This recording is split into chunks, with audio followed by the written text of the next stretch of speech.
Hello student, कैसे हैं आप। उम्मीद करता हूं कि सभी लोग अच्छे होंगे और आपने फॉर्म को फिल कर दिया होगा। ठीक है, तो आज के इस वीडियो में हम बात करने वाले हैं CPCT paper solving tools and tricks के बारे में। अब सर ये क्या है?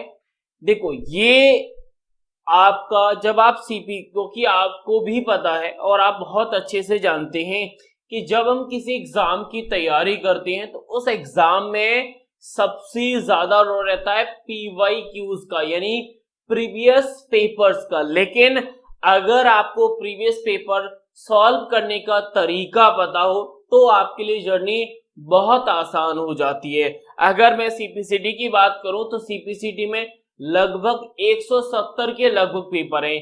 क्या आप सारे पेपर सॉल्व कर सकते हो? आप बोलोगे नहीं। मैं आपसे पूछूं क्या ये सारे जरूरी हैं, तो आपका जवाब होना चाहिए बिल्कुल भी नहीं। यानी आपको कुछ ही पेपर सॉल्व करके आपको वो पेपर क्वालिफाई कर सकते हो जो आपने टारगेट बनाया, क्योंकि सीपीसीटी का paper most of the case में हर 2 महीने में होता है।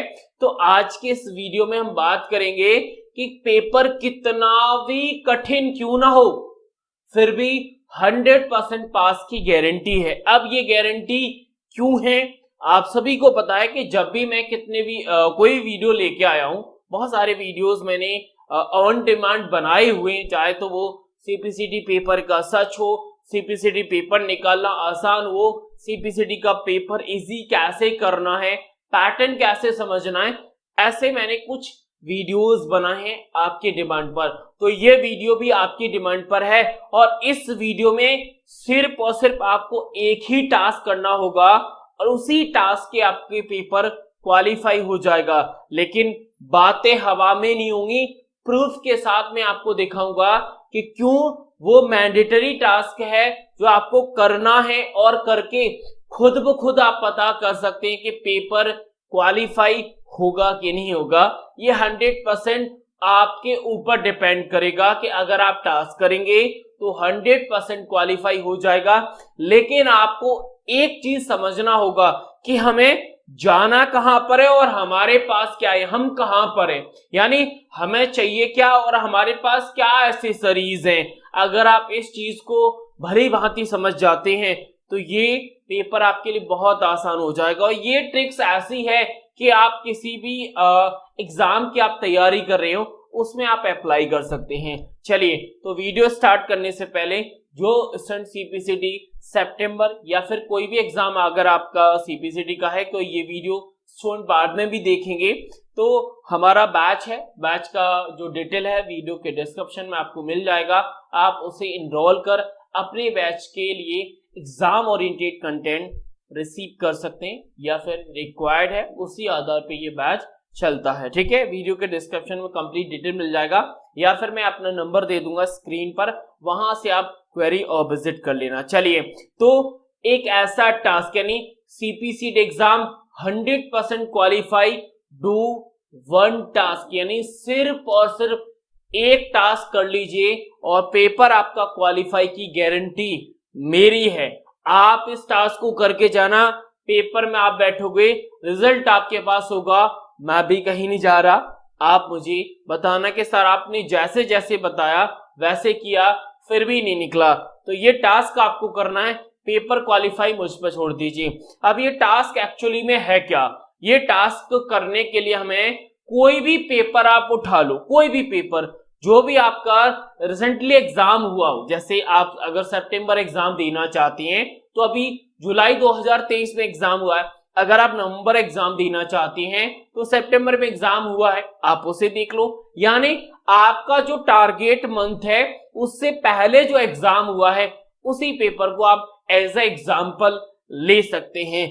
लेकिन उस पेपर को लेने के बाद आपको पूरे पेपर को इन 3 कॉलम में डिवाइड करना होगा, पहले इजी, मॉडरेट और हार्ड। अब ऐसा क्यों है, जरूरी क्या है, मतलब ऐसा हमें क्यों करना चाहिए, इसके पीछे रीजन है। पहले मैं उस रीजन को बताता हूं, फिर आप कैसे इन तीनों कॉलम में डिवाइड करेंगे अपने पेपर को वो भी बताऊंगा। साथ ही साथ मैं एग्जाम्पल के तौर पर एक पेपर किया हुआ एक स्टूडेंट ने उसे भी डिस्प्ले करूंगा। यानी हर चीज आपको बताई जाएगी। चलिए, अब इस पेपर को हम इन 3 कॉलम में डिवाइड क्यों करते हैं? क्योंकि आप सभी को पता है कि अगर हम किसी भी एग्जाम में बैठ रहे हैं, उस एग्जाम में जो क्वेश्चंस का लेवल रहता है वो तीनों मोड में जाता है, यानी इजी होते हैं, मॉडरेट जिन्हें हम मीडियम कहते हैं, और हार्ड जिन्हें हम डिफिकल्ट कहते हैं। तीनों मोड में हर एक एग्जाम के क्वेश्चंस का वेटेज रहता है,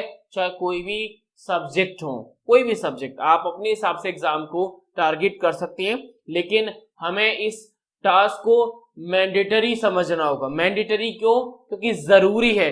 अगर आप 100% क्वालिफाई की गारंटी चाहते हैं तो ये टास्क आपको मैंडेटरी रूप से करना होगा, यानी छोड़ नहीं सकते। अगर छोड़ दिया तो फिर 100% की गारंटी कैसे? गारंटी के लिए आपको जो टर्म्स कंडीशन है उसे फॉलो तो करना होगा ना, तभी। यानी गारंटी 1 ईयर की है, आप 1 ईयर के बाद आ रहे हैं, तो टर्म कंडीशन क्या है उसे फॉलो करना होगा। पहला टर्म कंडीशन यही है कि ये मैंडेटरी है, करना ही पड़ेगा। उसके लिए हमें सीपीसीटी एग्जाम के पैटर्न को पहले मैं समझा देता हूं। जैसा कि आप सभी जानते हैं कि हमारे सीपीसीटी एग्जाम में 5 सब्जेक्ट का पूरा पेपर रहता है। इसमें कंप्यूटर के 52 क्वेश्चंस, रीडिंग कॉम्प्रिहेंशन के 5, क्वांटिटेटिव यानी मैथ्स के 6, रीजनिंग 6 और जनरल अवेयरनेस के 6 क्वेश्चन। ये टोटल हमारे 75 क्वेश्चन रहते हैं, और इन 75 को सॉल्व करने के लिए हमें 75 मिनट्स का ही समय मिलता है। अगर मैं पासिंग मार्क्स की करूं बात, तो आपको बताया कि 38 नंबर चाहिए, यानी सिर्फ और सिर्फ 38 नंबर चाहिए इस पूरे पेपर में पास करने के लिए।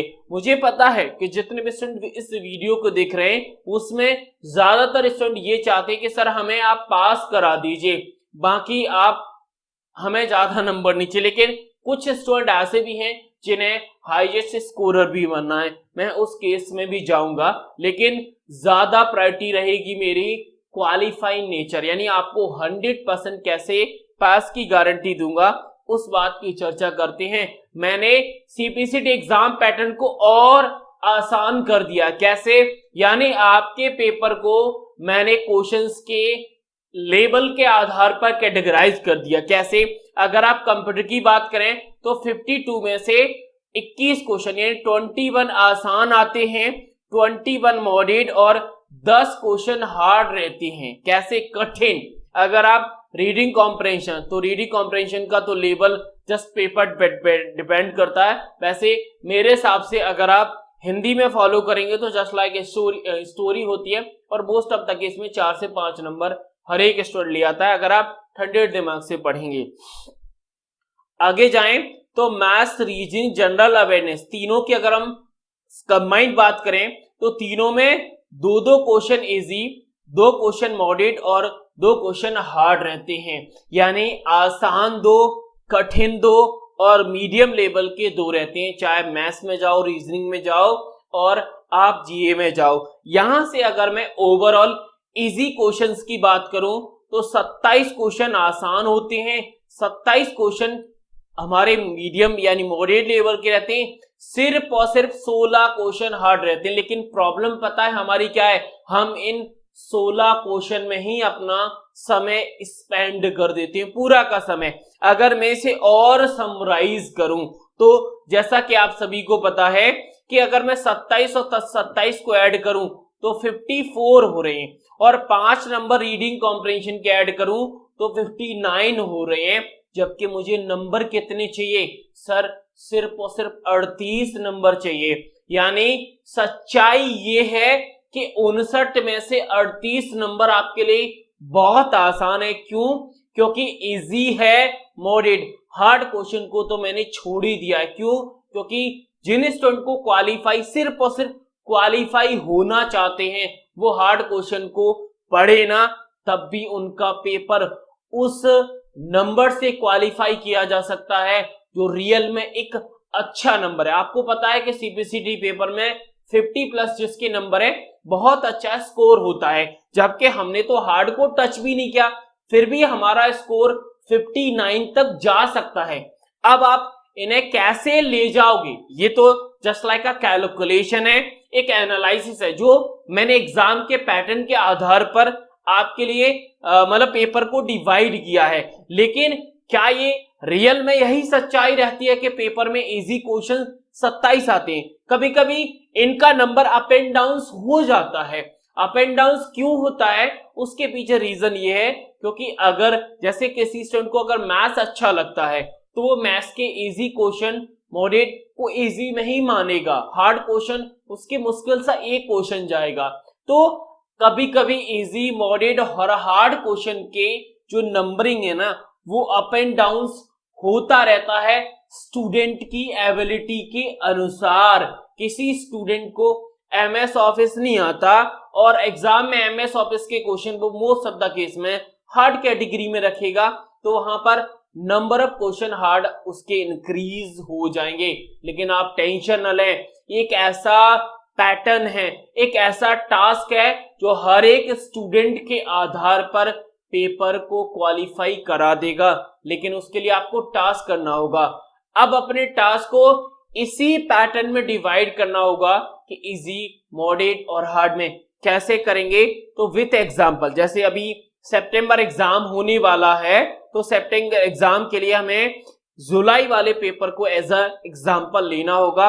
तो मैं पेपर का पीडीएफ ओपन कर लेता हूं और ओपन करने से हम देखते हैं कि कैसे हम पेपर को आसान तरीके से क्वालिफाई कर सकते हैं। चलिए तो एग्जांपल लेंगे और एग्जांपल से समझेंगे कि क्यों आसान है ये पैटर्न। ठीक है, चलिए तो मैंने आपके सामने पीडीएफ ओपन कर लिया है और ये पीडीएफ मैंने 3 पार्ट में डिवाइड किया है। जैसा कि मैंने आपको टास्क करने के लिए बोला था कि आप अपने पेपर को इजी, मॉडरेट और हार्ड में, ये मेरे हिसाब से आपको डिवाइड नहीं करना, आपको अपने हिसाब से करना है। चलिए तो एक पेपर मैंने लिया है जुलाई यानी 21 जुलाई का फर्स्ट शिफ्ट का पेपर। यहां पर आप डेट देख सकते हैं, मैंने डेट लिखी 21 जुलाई 2023 का पहली शिफ्ट का पेपर है। आप जो पेपर आपको टफ लगता है, जो जिस मतलब आपको लग रहा है कि इस पेपर में क्वालिफाई नहीं हो सकता, आप उसके साथ इस पैटर्न को अप्लाई कर सकते हैं। लेकिन आप रिसेंटली जो एग्जाम हुआ है उसके साथ करेंगे तो आपका जो नेक्स्ट एग्जाम है वो आसानी से क्वालिफाई किया जा सकता है। उसके पीछे रीजन है क्योंकि रिसेंटली क्या पैटर्न रहा, कितना लेवल रहा है, रिसेंटली टॉपिक कौन कौन से जो पूछे जा रहे हैं वो सारे आपको पता चल जाते हैं। और ये टास्क ऐसा है कि आपको ज्यादा पेपर पे अप्लाई नहीं करना, मुश्किल से 4 से 5 पेपर पे करिए, आपको खुद ब खुद अंदाजा हो जाएगा कि पेपर का एक्चुअली में लेवल क्या रहता है। आपने सुना होगा कि जब भी आप स्टूडेंट पेपर से बाहर निकल के आते हो कहते हैं पेपर बहुत टफ था, तो टफ उनके अकॉर्डिंग, जरूरी थोड़ी है कि जब आप उस पेपर में बैठते तो वो टफ ही लगता। क्यों, उसके पीछे रीजन है और उसी रीजन के लिए हमें इस पेपर को 3 कैटेगरी में डिवाइड करना होगा। चलिए पहला क्वेश्चन पढ़ता हूं और पढ़ते ही क्वेश्चन को हम क्लासीफाई करेंगे। चलिए पहला क्वेश्चन आपकी स्क्रीन पर है, आप लोग पढ़ सकते हैं, समझ सकते हैं कि पहला क्वेश्चन क्या कह रहा है। जस्ट वेट 1 मिनट में थोड़ा सा पहला क्वेश्चन थोड़ा सा जूम कम कर देता हूं।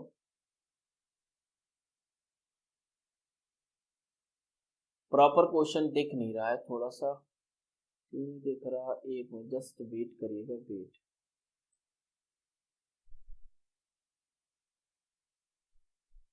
प्रॉपर आई थिंक दिख रहा है आपको। ये क्वेश्चन नंबर कौन सा है, अगर आप देखेंगे तो ये क्वेश्चन नंबर 1 है। ठीक है, क्वेश्चन नंबर 1 पढ़िए। ऑपरेटिंग सिस्टम का मतलब क्या है, हिंदी में जो भी लैंग्वेज आप उसी लैंग्वेज में पढ़िए। ऑपरेटिंग सिस्टम का अर्थ क्या है, क्या मतलब है। देखो क्वेश्चन पढ़ो, पढ़ते ही हर क्वेश्चन का आंसर आपके सामने रिप्रेजेंट है। ऑपरेटिंग सिस्टम का मतलब है कि प्रोग्राम का एक सेट जो कि कंप्यूटर की एक्टिविटी को कंट्रोल करता है। आप बताइए कि आपको ये क्वेश्चन कैसा लग रहा है। जैसे अगर आप मोस्ट ऑफ द केस में स्टूडेंट ये कहेंगे सर ये ऑपरेटिंग सिस्टम की डेफिनेशन है, तो किसी भी टॉपिक की अगर डेफिनेशन है तो मोस्ट ऑफ द केस में उस क्वेश्चन को हम इजी में रखेंगे।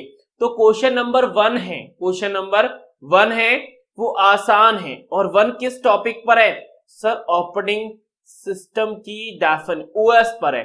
अगर आप और लिखना चाहते हो तो ओएस मींस के ऊपर है, मतलब ओएस के मतलब के ऊपर क्वेश्चन था, आप ऐसे लिखेंगे। ठीक है, चलिए ये हो गया पहला क्वेश्चन। अगर मैं दूसरे क्वेश्चन की बात करूं, क्वेश्चन नंबर 2, तो क्वेश्चन नंबर 2 कह रहा है कि डैश एमएस एक्सेल वर्कशीट के नीचे दिखाई देता है, यानी एमएस एक्सेल के नीचे क्या दिखाई देता है?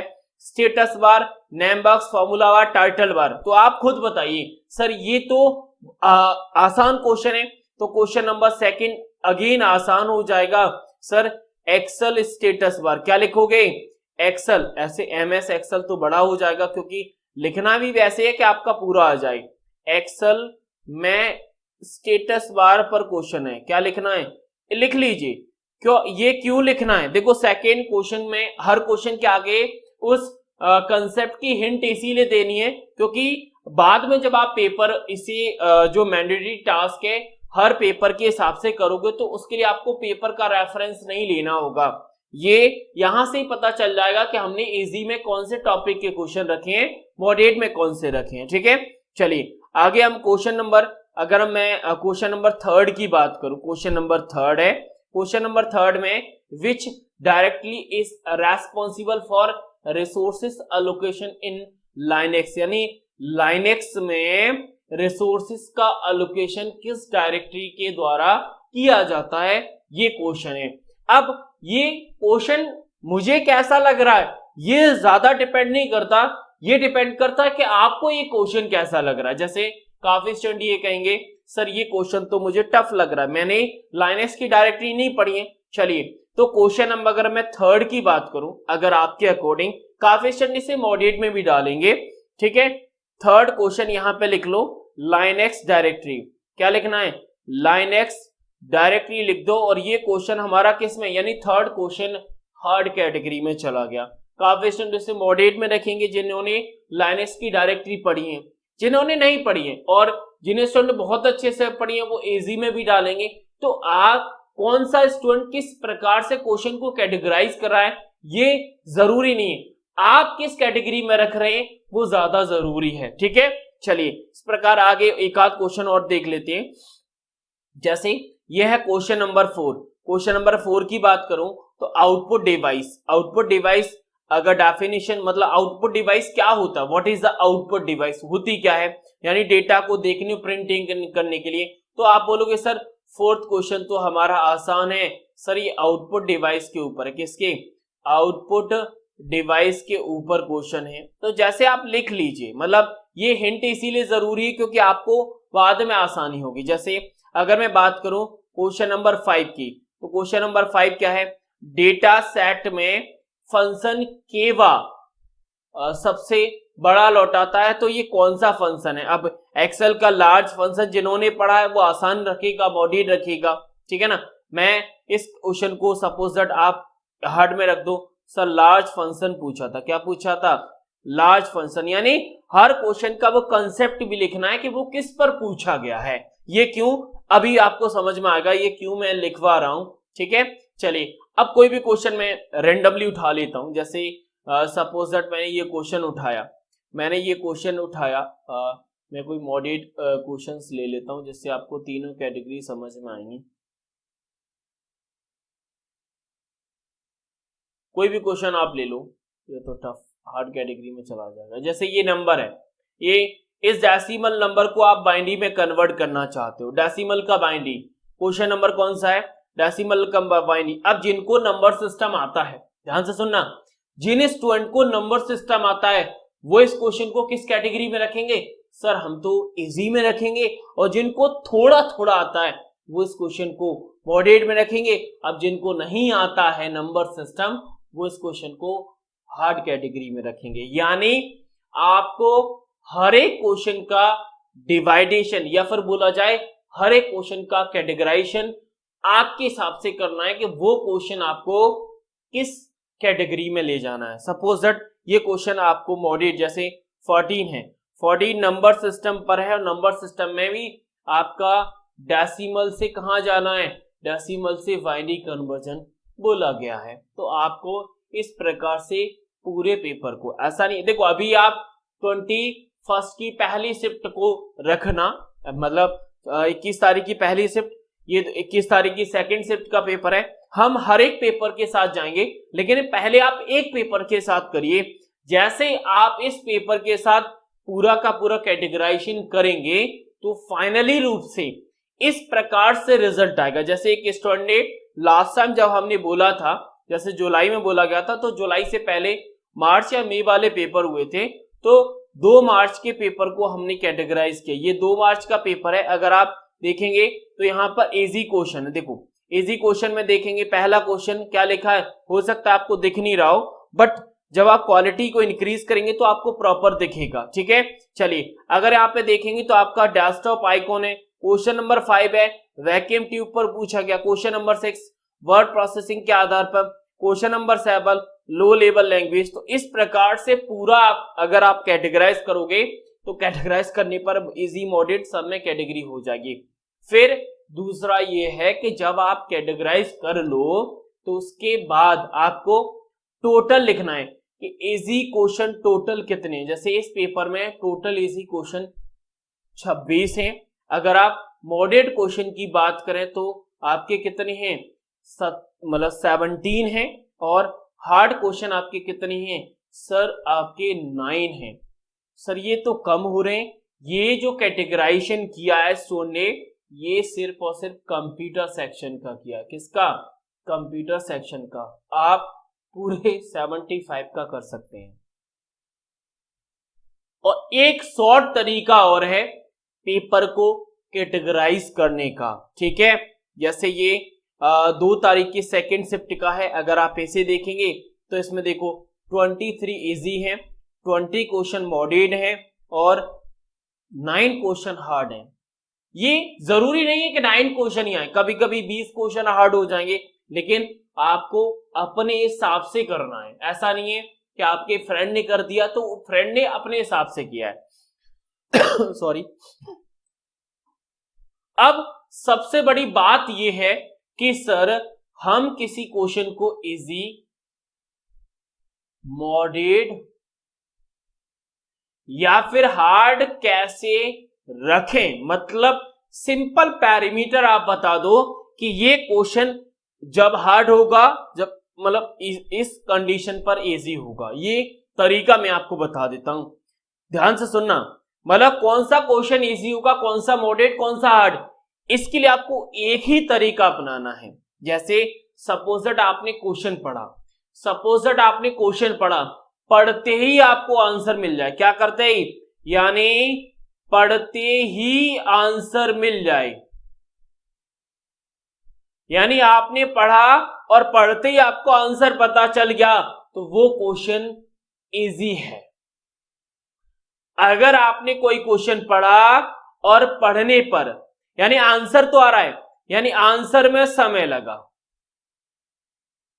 कोई क्वेश्चन आपने पढ़ा लेकिन आंसर में क्या लगा सर, समय लगा, तो वो क्वेश्चन आपका मॉडरेट होगा। यानी क्वेश्चन पढ़ा लेकिन आंसर तो आया, हमें पता है उस टॉपिक के बारे में, लेकिन आंसर में समय जब लगे तो वो क्वेश्चन मॉडरेट में रखना।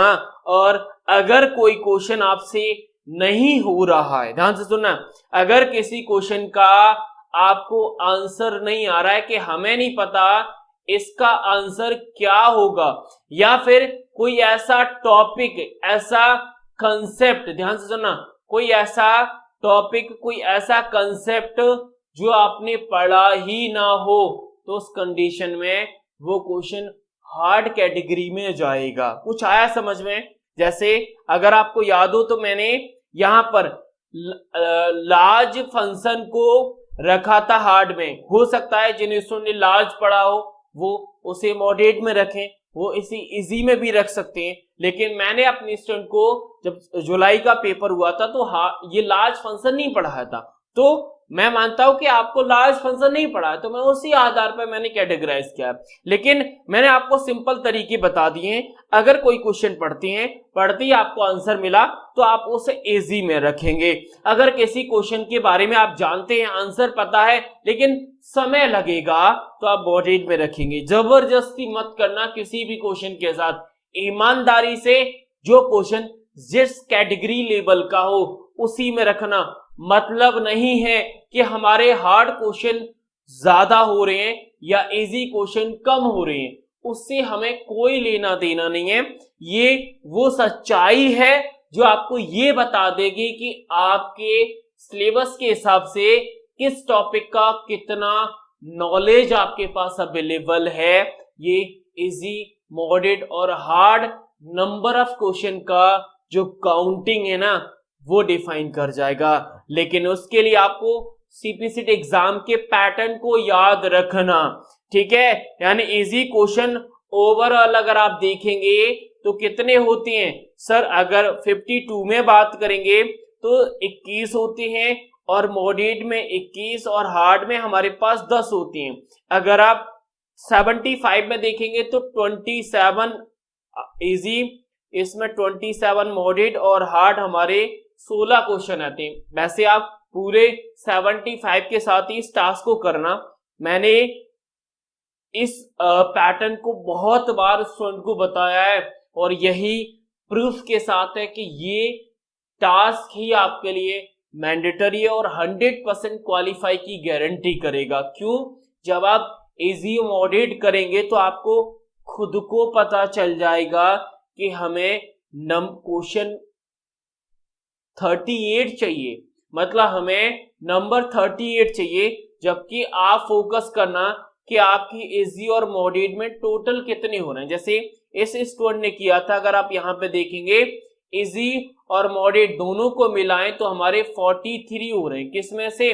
मात्र 52 में से, 52 में, क्योंकि कंप्यूटर का ये सिर्फ कैटेगराइजेशन है, आपको पूरा करना है। यानी इस बात पर आपको विशेष ध्यान रखना है कि आपकी इजी और मॉडरेट का टोटल नंबर कितना है, ठीक है।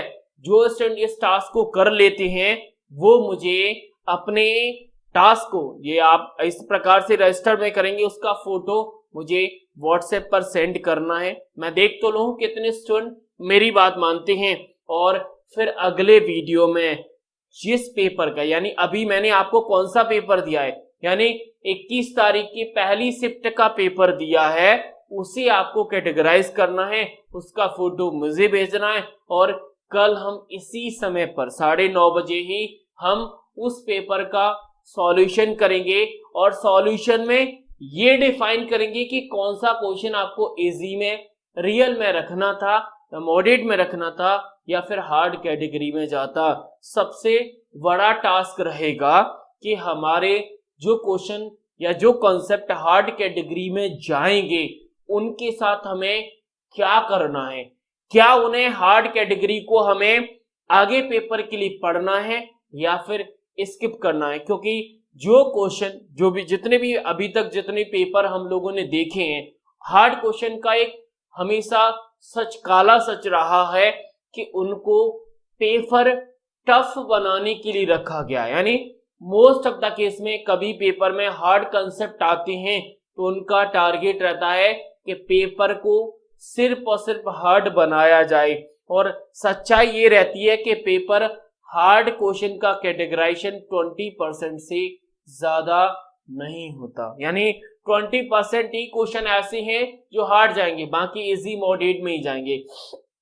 यानी हार्ड कंसेप्ट सिर्फ और सिर्फ पेपर को टफ बनाने के लिए आते हैं, आगे पेपर के लिए उनका कोई टारगेट नहीं होता। जैसे ये क्वेश्चन है, ये आपका रैन टैबलेट के ऊपर है। आप रैन टैबलेट क्या आगे आप ले जाओगे, तो ये कल के वीडियो में मैं आपको बताऊंगा जब हम इस पेपर का सॉल्यूशन। इससे पहले एक बायोमेट्रिक का एक क्वेश्चन है कि कम्युनिकेशन डेटा मतलब between card and cardless direct coupling, तो क्या ये आपको ले जाने की जरूरत है अगले पेपर में। इस प्रकार से बहुत सारे कंसेप्ट हैं, बहुत सारे कंसेप्ट हैं, जैसे टच स्क्रीन का फंक्शन कौन सा नहीं है। तो ऐसे ऐसे कंसेप्ट हर पेपर में पूछे जाते हैं जो मोस्ट ऑफ द केस में हार्ड कैटेगरी में रखे जाते हैं। लेकिन हमारी समझदारी ये होती है कि हम इन हार्ड को इसी करें या फिर अगले पेपर के लिए एज अ कॉपी पेस्ट पर रखें।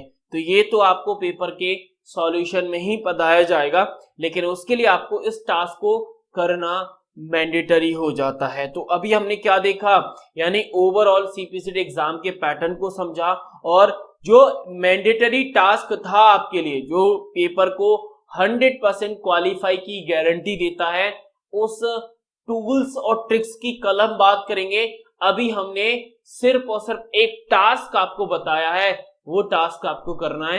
लेकिन इजी और मॉडरेट की जबरदस्ती मत करना। किसी क्वेश्चन किसी स्टूडेंट की अगर इजी नंबर ऑफ क्वेश्चन कम आ रहे हैं तो वो जबरदस्ती हार्ड क्वेश्चन को मॉडरेट में, मॉडरेट क्वेश्चन को इजी में रखें। भाई अगर आप easy question, number of question ज्यादा कर दोगे तो मुझे कोई बेनिफिट नहीं है। आपको अपनी सच्चाई के लिए जो रियल में कंसेप्ट इजी में जाए उसे इजी में रखना, जो मॉडरेट में जाए उसे मॉडरेट में रखना। अगर आप ऐसा करती हैं तो मैं आपको जुलाई के 6 पेपर हुए 6 सॉल्व कराऊंगा और उसमें ये प्रूव करके जाऊंगा कि इस टास्क के आप, ये जो टास्क है ना, क्यों 100% की गारंटी देता है आपको पेपर क्वालिफाई करने के लिए। पेपर क्वालिफाई में हम ये भी पेपर सॉल्यूशन में हम ये भी देखेंगे कि आपको कौन कौन से टूल्स, ट्रिक की जरूरत होगी और किस कंसेप्ट को आपको अगले पेपर के लिए एज अ रिलेवेंट रखना होगा। क्योंकि एग्जाम के जो PYQs होते हैं उनमें सबसे ज्यादा रोल रहता है आपके फ्रेमवर्क का, यानी अगले पेपर का फ्रेमवर्क तैयार कर पाते हैं कि नहीं, ये आपको मैं अगले वीडियो में बताऊंगा। तो उम्मीद करता हूं कि आपको जो वन टास्क था, जो एक टास्क आपके लिए मैंडेटरी मैंने रखा था, वो आपको समझ में आया होगा। फिर भी अगर आपको नहीं आया तो आप मुझे कमेंट बॉक्स में बता देना। मेरा नंबर भी स्क्रीन पर है, आप मुझे नंबर पे बता देना। जैसा भी लगे, जो भी डाउट आए, आप मुझे कमेंट कर बता सकते हैं। बाकी वीडियो अच्छा लगा है तो लाइक कर देना, चैनल पे नए चैनल को सब्सक्राइब कर देना और ये टास्क का जो कैटेगराइजेशन है क्वेश्चंस का, वो आपको मेरे नंबर पे व्हाट्सएप करना होगा, तभी मैं आपको सॉल्यूशन दूंगा। ठीक है, चाहते हो तो भेज देना, नहीं चाहते तो कोई दिक्कत नहीं, बाकी आपकी चॉइस है। मैं मिलूंगा आपको अगले वीडियो में, लेता हूँ विदा। थैंक यू, शुक्रिया, राधे राधे।